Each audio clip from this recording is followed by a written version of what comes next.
स्वागत है आपका न्यूज़ 18 जम्मू कश्मीर लद्दाख हिमाचल में। मैं हूं विशाल और आप देख रहे हैं प्राइम डिबेट इंडिया। आज प्राइम डिबेट इंडिया में एक बहुत ही खास विषय पर बातचीत। जी हां, जिस तरह से जम्मू कश्मीर में आज बहुत ही हर्ष उल्लास के साथ जयंती मनाई जा रही है, जयंती महाराजा हरि सिंह की। एक लंबे अंतराल के बाद तकरीबन 70 से भी ज्यादा सालों का जो सपना पूरा हुआ और जिस तरह से केंद्र सरकार ने यूटी के लोगों को एक तोहफा दिया और जो सितंबर 23 की तारीख है, इस तारीख को सरकारी छुट्टी घोषित कर दी। इसको लेकर एक बहुत ज्यादा जोश और खरोश, एक उल्लास देखा गया और सड़कों पर निकलकर रैलियों की शक्ल में, जुलूस की शक्ल में और कहीं कहीं तो ढोल नगाड़े के साथ साथ महाराजा हरि सिंह जी को बहुत ज्यादा याद किया गया और उन्हें श्रद्धांजलि दी गई। और बहुत सारी ऐसी बातें, ऐसे पहलू इस हवाले से सामने आई हैं जो महाराजा हरि सिंह के बारे में, उनके पूरे जीवन काल के बारे में और उनका जो विजन था, उसकी जो अलग अलग पहलू थे वो सामने लाते हैं। तो आज हम खासतौर से इसी पर बात करेंगे कि ये जो सपना एक लंबे अंतराल के बाद, एक लंबे संघर्ष के बाद पूरा हुआ है, इस सपने के पूरे होने के माने क्या है, इसके कितने डायनामिक्स हैं और किस तरह से एक बार फिर से वो तमाम विरासत, वो माजी की बातें आज फिर से हाल में हमें देखने को मिल रही हैं। अगले आधे घंटे आप हमारे साथ बने रहें। हमारे साथ बहुत ही खास मेहमान इस पूरे कार्यक्रम में शामिल रहेंगे।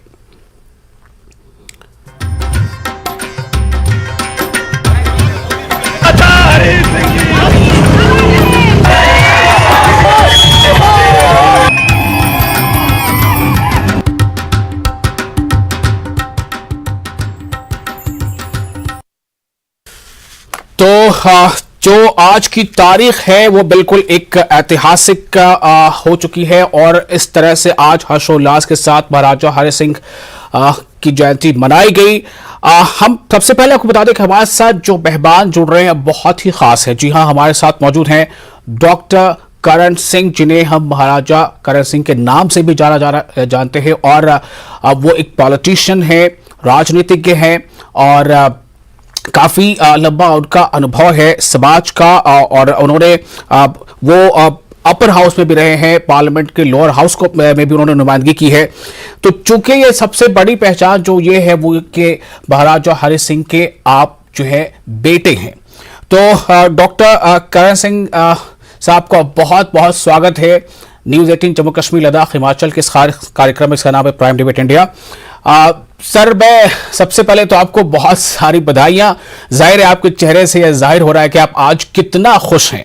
काफी लंबा समय लगा लेकिन अंततः वो दिन आ गया जिसकी खुशियां आज जम्मू कश्मीर में सड़कों पर भी देखी गई। आप क्या कहेंगे इस बारे में?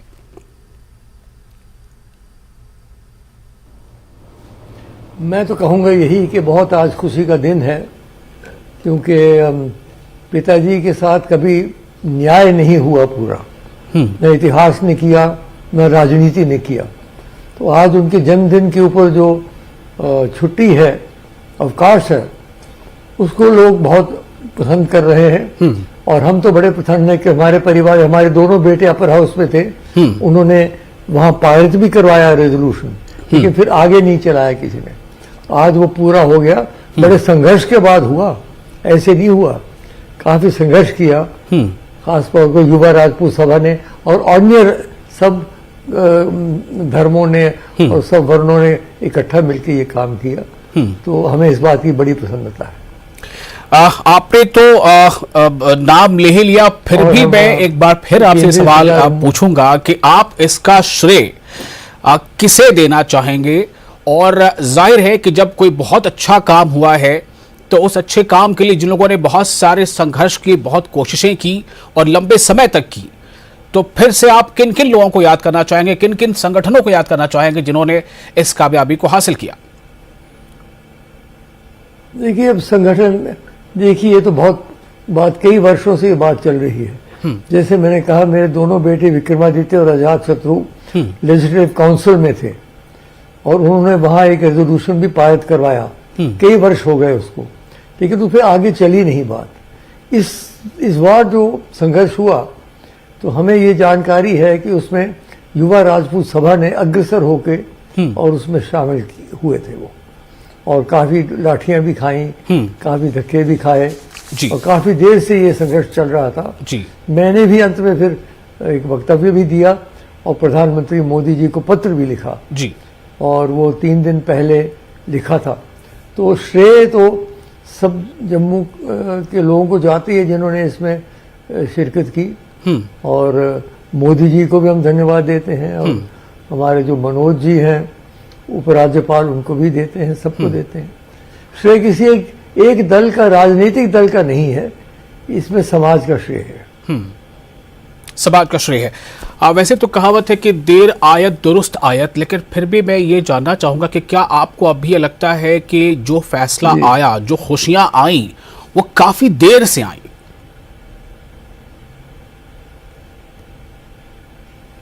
जी हाँ, देर से तो आई। देखिए, जीवन में कोई भी बातें तुरंत नहीं होती हैं। मैंने बहुत राजनीति देखी है। आप आश्चर्यचकित होंगे, 73 वर्षों से मैं राजनीति में हूँ, समझिए, पब्लिक लाइफ में हूँ। तो उसमें कई बातें होती हैं जो अच्छी होती हैं, लेकिन तुरंत नहीं होती हैं, देर लगती है। इसमें ज्यादा ही कुछ देर लग गई है, मैं आपसे सहमत हूँ जो आप कह रहे हैं। लेकिन पहले सरकार ने कोई इसमें ध्यान नहीं दिया, और इनको भी 3 वर्ष लग गए। याद रखिए, 3 वर्ष हो गए यूनियन टेरिटरी को जी। 3 वर्ष के बाद हुआ।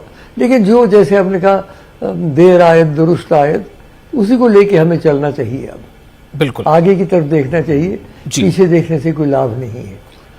अच्छा, एक सवाल यहाँ पर एक काफी अहम है, वो ये कि अगर आज के दौर में महाराजा हारिस सिंह को कोई याद करता है, उनके बहुत सारे, उनके जो जीवन के डायनामिक्स थे, बहुत सारे उनके रोशन पहलू थे, लेकिन जो सबसे ऊपर, सबसे ज्यादा रेखांकित करने वाला, सरे फहरिस्त अगर कोई क्वालिटी जो आप चाहें कि इस नाम से लोग उन्हें याद करें, वो आपकी नजर में क्या है?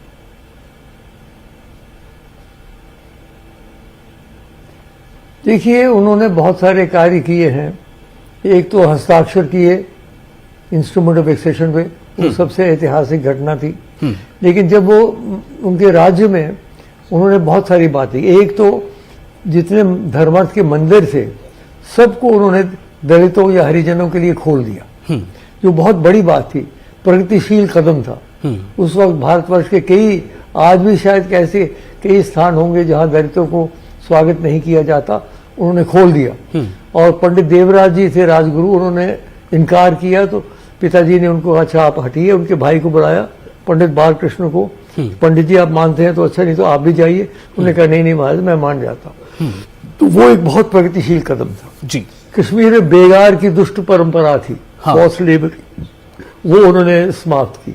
लड़कियों की पढ़ाई की ओर के ऊपर खास ध्यान दिया उन्होंने जी। उन्होंने जबरी स्कूल बनाए जहां लड़कियों को, हिंदू मुसलमान लड़कियों को जबरदस्ती पढ़ाया जाता था। अस्पताल बनाए उन्होंने, स्कूल बनाए,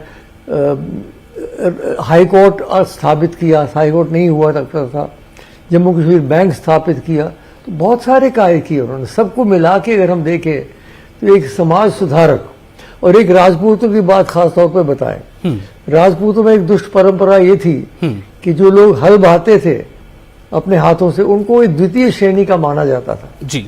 और हालांकि वो राजपूत थे, बिल्कुल सब रिश्ते वगैरह होते थे।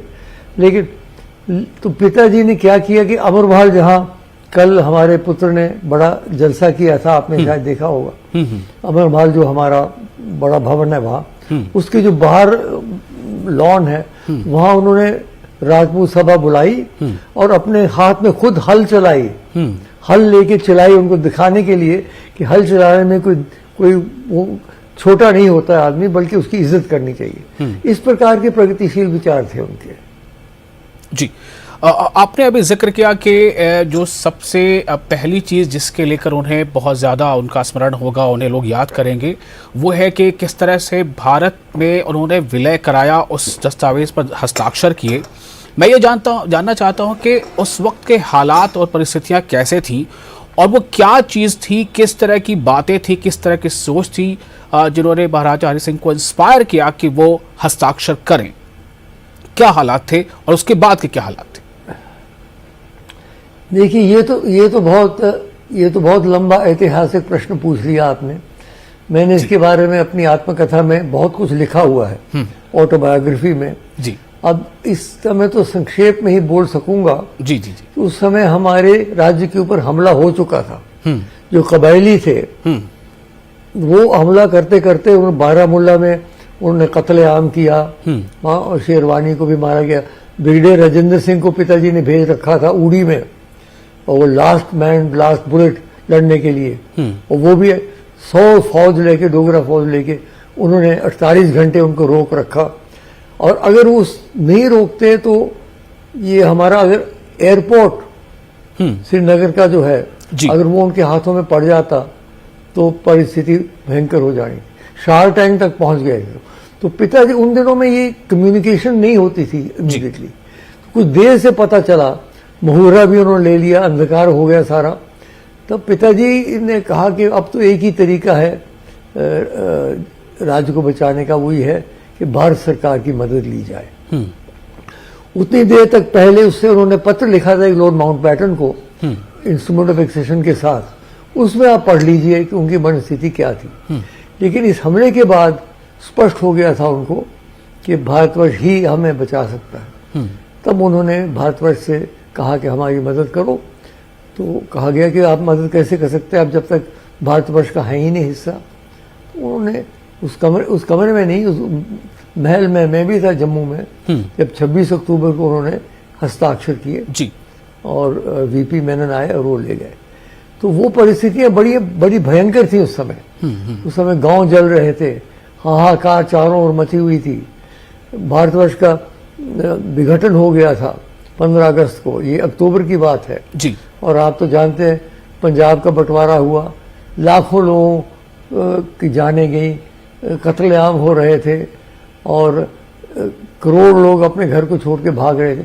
उस वक्त सारे भारतवर्ष में एक हाहाकार मची हुई थी। तो उस समय अगर पंडित जवाहरलाल नेहरू और सरदार वल्लभ भाई पटेल, इन दो आदमियों ने नहीं संभाला होता तो भारतवर्ष के, जो विंस्टन चर्चिल ने कहा था कि जो ही हम जाएंगे तो भारतवर्ष के 20 टुकड़े हो जाएंगे, हो जाने थे। उन्होंने संभाला दिल्ली में जी। लेकिन हमारे राज्य में बात संभली नहीं थी, कबायली आ गए थे। इसलिए पिताजी ने सोच समझ के इस पर हस्ताक्षर किए। जाहिर सी बात है, इतनी तल्ख यादें हैं और एक तरफ दबाव था, पाकिस्तान का भी बहुत ज़्यादा दबाव था उन दिनों, रहा होगा बिल्कुल। और आपने बताया कि क्या परिस्थितियां थी कि फिर इन्होंने उस समय भारत सरकार से मदद लेने की के बारे में सोचा। मैं आपसे एक चीज़ और ये जानना चाहता हूं कि आपने ये वो बातें बताई जो महाराजा हरि सिंह ने अपने तौर पर कदम उठाए थे। मैं ये जानना चाहता हूं कि आप खुद उस दौर में थे, you are the witness. Doctor Karan Singh, या आप ये कह लें कि उस वक्त करण सिंह उन हालात को कैसे देख रहे थे, आप उसे कैसे याद करना चाहेंगे? देखिए मैं बताऊं आपको, मैं व्हील चेयर में था जी। मुझे चूकले में तकलीफ हो गई थी, मैं 6 महीने से व्हील चेयर में था और प्लास्टर ऑफ पेरिस जो होता है वो लगा हुआ था, इसलिए मैं ज्यादा घूम फिर नहीं सकता था। और ऐसा हुआ, बताया आपने बात ही की, तो मैं व्हील चेयर में 6 महीने से था। तो सरदार पटेल आए जम्मू पिताजी को मिलने। देखिए एक बात बता दूं, गांधी जी जब आए थे पिताजी को मिलने श्रीनगर में जी, उस वक्त मैंने कहा मेरी कुर्सी जरूर लाई जाए। उस वक्त भी मैं व्हील चेयर में ही था, लेकिन मैं बैठा जब गांधी जी आए थे मिलने। पर जवाहरलाल जी मिल चुके थे। सरदार पटेल आए, उन्होंने पूछा पिताजी को कि ये लड़का क्यों इसमें बैठा हुआ है व्हील चेयर पर। उन्होंने कहा जी ये 6 महीने से। उन्होंने कहा महाराजा साहब अभी आप इनको अमेरिका भेजने का कार्यक्रम करिए, नहीं तो ये सारी उम्र व्हील चेयर पर रहेगा। तब तुरंत हमारा कार्यक्रम हो गया और 31 दिसंबर को हम निकल गए। रात के 12 बजे 31 दिसंबर को हम न्यूयॉर्क एयरपोर्ट से अस्पताल में गए जी, और पूरा साल वहां रहा हम अस्पताल। तो मैं उन दिनों में इसमें ज्यादा नहीं घुल मिल सका था, मैं जी बाहर ही था, कटा हुआ था, लेकिन मुझे पता लगता रहता था कि क्या हो रहा है क्या। जी जी जी। एक और बात यहाँ पे है, आपसे जानना चाहूँगा मैं कि जिस तरह से अक्साई चीन और जो अभी मौजूदा पीओके है, वो भी जो डोगरा रियासत का एक हिस्सा हुआ करता था, लेकिन आज जैसा कि हम सभी जानते हैं कि उस पर अनाधिकृत रूप पे कुछ हिस्से पर कब्जा चीन का है तो किस पे पाकिस्तान का है। ऐसे में क्या आपको नहीं लगता कि एक समय अब आ गया है कि उस हिस्से को वापस लेने के लिए एक संघर्ष या एक फिर से उसकी एक शुरुआत होने का समय आ गया है?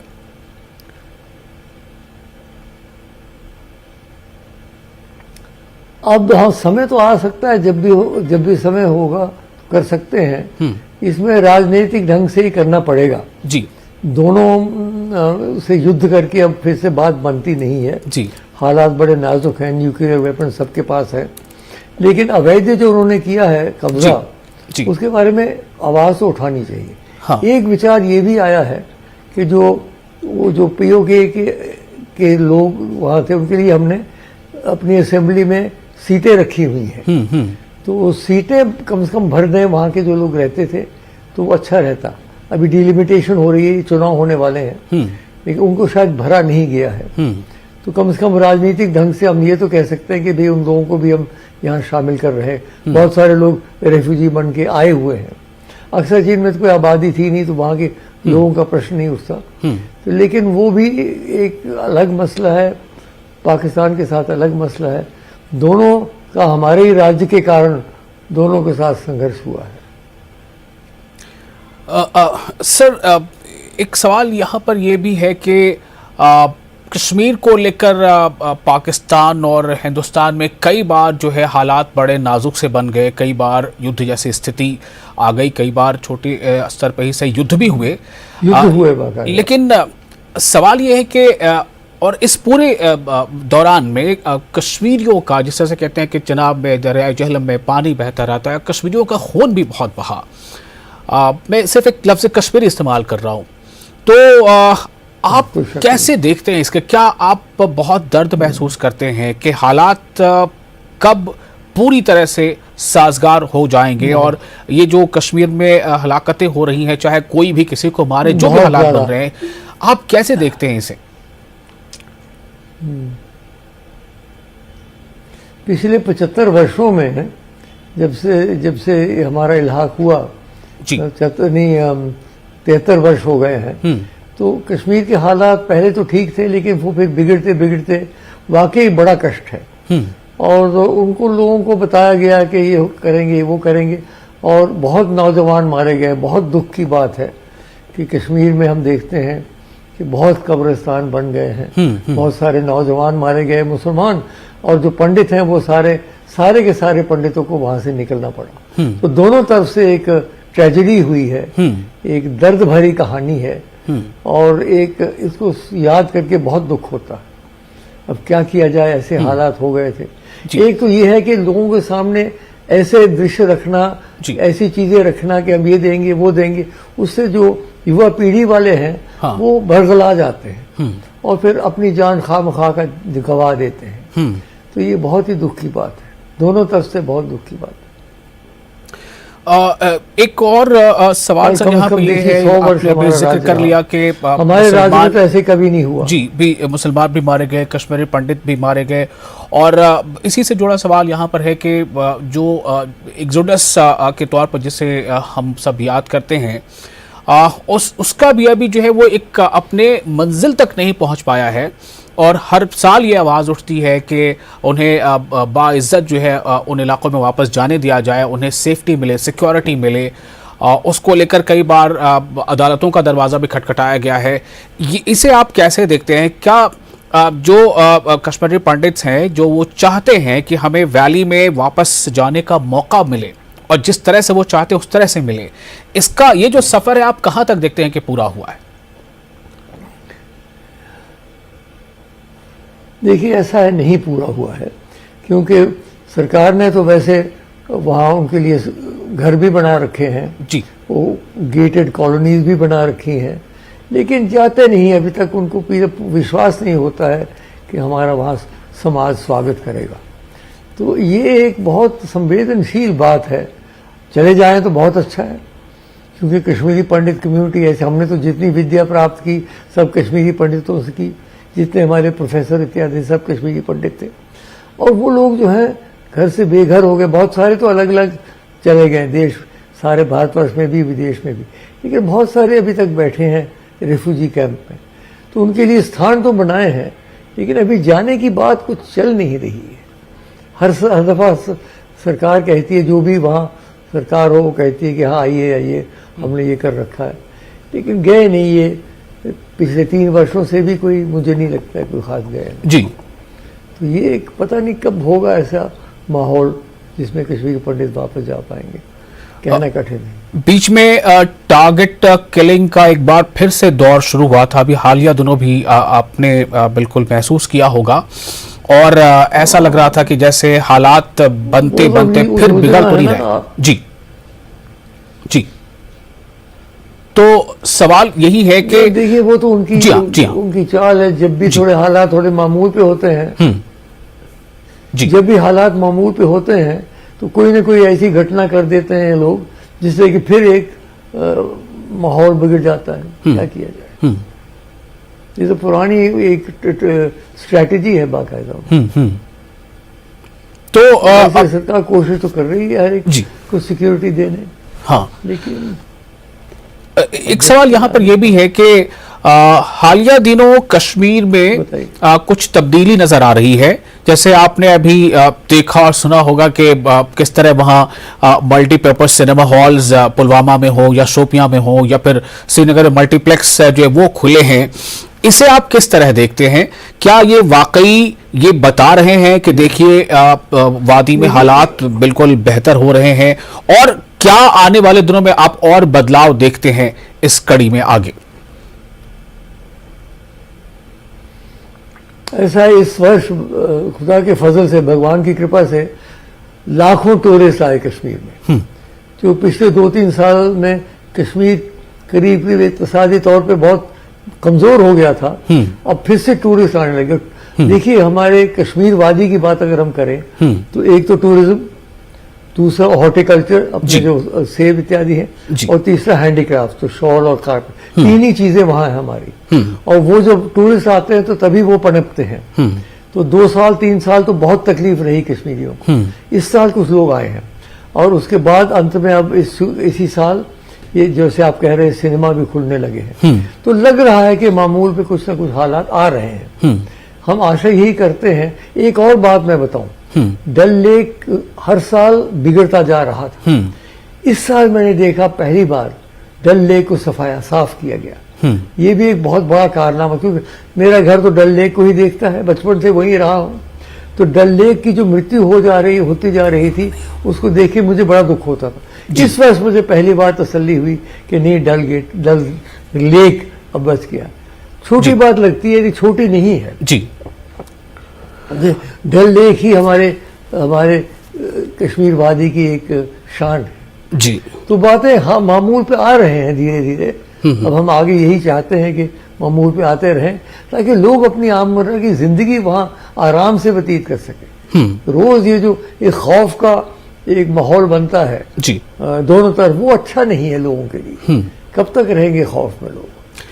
सर, एक बार फिर उस सवाल पर आता हूं कि जिस तरह से आपने पहले बताया कि महाराजा हरि सिंह के दौर में जब डोगरा रियासत थी, किस तरह से उन दिनों जन कल्याणकारी काम हुए, बच्चियों के लिए स्कूल्स, और आपने खुद एक बार कहा था कि जबरी स्कूल खोले गए थे, यानी इतना ज्यादा उसको प्रायोरिटी दी गई थी, और जो विडो मैरिजेस हैं उनके बारे में प्राथमिकता दी गई, और जो वाटर चैनल इरिगेशन पर काम, आपने बहुत सारी बातें गिनाई हैं। मेरा सवाल यहाँ पर यह है कि जब 23 सितंबर को ये मंदिर खोले गए जी, उनके मतलब सरकारी तौर पर अवकाश जब घोषित हुआ तो कुछ मिक्स्ड रिएक्शंस आए। कई पॉलिटिकल पार्टीज ने इसका वेलकम किया, जबकि कई ने इस पर कुछ दूसरी तरह की बातें की। आप इस पर कुछ कमेंट करना चाहेंगे? विरोध की किसी ने? मैंने तो सुना नहीं विरोध, मैंने तो किसी का विरोध सुना नहीं। शायद मैं, क्योंकि मैं दिल्ली में बैठा हूं, मुझे तो प्रसन्नता ही प्रसन्नता लग रही है। बताइए कौन से पार्टियों ने इसका विरोध किया था? मुझे जानकारी दीजिए। मैं बस आपसे कमेंट चाह रहा था कि आपको जो जानकारी अब तक मिल पाई हो। जी, एक सवाल और। मैंने जी, तो सुना नहीं, तो इतना कह सकता हूं, मैंने तो अभी तक विरोध का कोई शब्द नहीं सुना है। जी, लेकिन अगर किसी ने किया हो तो मैं जानकारी जाना चाहता हूं। लेकिन इसको लेकर कुछ सियासी हलकों में बातें बहुत हुई हैं। मतलब किसी को लगा कि हमें इसका क्रेडिट मिल जाए, किसी को लगा कि ये इन्हें क्यों क्रेडिट मिल जाए। मतलब ये चीजें हुई हैं। मैं बिल्कुल पहले सवाल पे आ गया हूं। हुई जरूर है। देखिए, जब भी कोई ऐसी बात होती है तो सब क्रेडिट लेने की कोशिश करते हैं, लेकिन मुझे लगता है कि किसी राजनीतिक दल को इसमें क्रेडिट नहीं लेना चाहिए, क्योंकि इसमें ये क्रेडिट आप कह सकते हैं कि जिन्होंने संघर्ष किया उनको दिया जाए, या क्रेडिट एलजी को दिया जाए, या भारत सरकार को दिया जाए, या हम सबको दिया जाए जो कई वर्षों से लगे हुए हैं।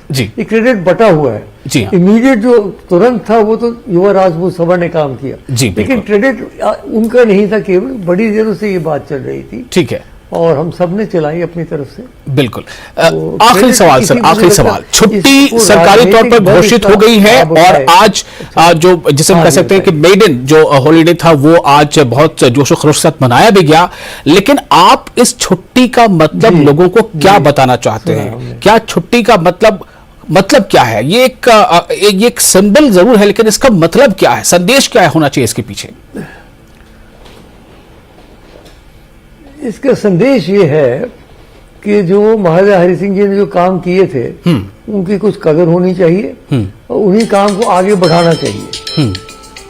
इस तरीके से कि भाई जो जैसे जैसे उन्होंने काम किए थे जो सारे आगे बढ़ाए जाएं, प्रगति की जाए, और जो डोगरा इतिहास को तोड़ मरोड़ के दिखाने की कोशिश की जाई है, आज तक की गई है बहुत सारे इतिहासकारों से, वो ठीक होनी चाहिए। यानी डोगरास ने जो भारतवर्ष की सेवा की वो